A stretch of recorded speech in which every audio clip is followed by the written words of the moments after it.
Here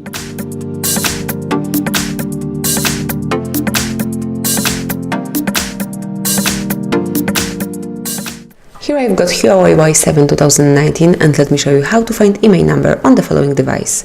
So at the very beginning, open the phone dialer and then enter a secret code, which is *## 06#. And now here you've got your Imei numbers. You've got two because you have two slots for SIM cards, and also the serial number. This is the last one.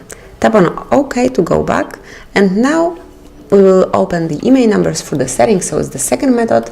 Just open the settings at first, then scroll down to the very bottom of the list and select System. Now go to About Phone, so it's the first icon. Scroll down, and here you will notice your Imei numbers.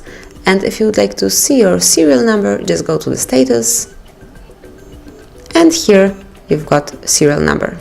So that's it. Now you can check your Imei number and also serial number whenever you want to. Thank you for watching. Please subscribe our channel and leave the thumbs up.